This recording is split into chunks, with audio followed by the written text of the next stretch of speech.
Well, welcome viewers, Dr. J.W. Ayub, theologist since 1994. We're in Muhammad, so near the revelation, so far from the Saviour, episode 44, when the soul started longing for rest. The room no longer merely feels afraid now, it feels unable to breathe. That is what several ordinary Muslims begin carrying silently beneath the proclamation, beneath the discipline, beneath the visible devotion, no longer capable of hiding the collapse inside them. A younger man sits with lowered eyes while respected voices speak about purity, sacrifice, obedience, judgment, and destiny. The words sound strong. The people look broken. Nobody says it. Nobody dares. Yet the contradiction has become impossible to ignore. The more the movement demands, the less peace remains. And that transformation matters enormously, viewers, because radical striving can intensify behavior without healing the soul. It can command the body, it can frighten the conscience, it can exhaust the will, but it cannot reconcile the heart to God.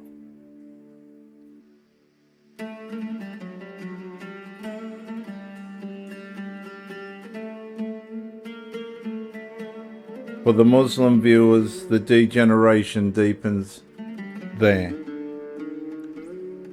Not through open rebellion, through private collapse, through insomnia, through hidden guilt, through ordinary men discovering that fear can produce compliance while leaving the inner life spiritually unreconciled and unrecognizable.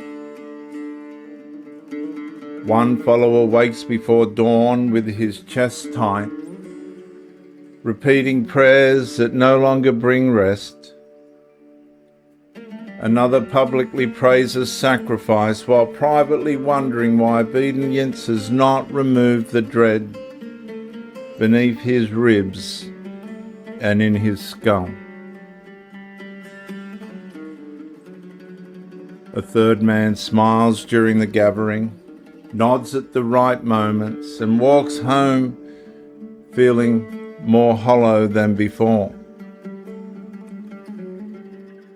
The movement has demanded everything from them: certainty, submission, sacrifice, loyalty, fear, endurance, visible devotion, and if necessary, even life. Yet something inside remains untouched, unhealed, unforgiven, unrestored. The pressure grows heavier there because the soul slowly recognizes what ideology cannot admit. More fear does not create more peace. More law does not remove shame. More sacrifice does not cleanse the conscience. More judgment does not restore love. More radical devotion does not make a man whole. Several men now appear spiritually disciplined while privately deteriorating beneath the weight of condemnation. One speaker warns that longing for mercy may reveal weakness punishable by death. But the warning lands differently now. Something inside the ordinary listener quietly starts to resist. not loudly, not safely, but deeply. Because mercy no longer feels soft, it feels necessary. Forgiveness no longer feels optional, it feels like survival. Peace no longer feels sentimental, it feels like the thing fear could never replace. And perhaps, viewers, this becomes one of the defining transitions in the trajectory ahead. Ordinary men increasingly stop asking how much more they must surrender and begin silently wondering whether surrender itself can ever heal what condemnation has exposed. Muhammad's movement demanded everything, yet still could not heal the soul.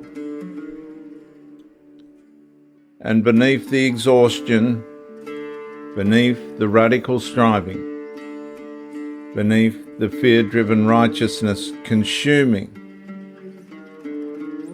the movement and civilization surrounding it, another reality begins pressing through the darkness. The Messiah of the people of the book no longer feels merely theological. The Messiah begins feeling necessary. Necessary for mercy, necessary for forgiveness, necessary for peace, necessary for reconciliation with the Father. Not because humanity finally made itself worthy, but because divine love reaches where human striving collapses. I'm Dr. J.W. Ayub, theologist since 1994. Like, subscribe, comment to educate me, share the video to help somebody else. And I'll see you in the next episode when love started sounding stronger than fear.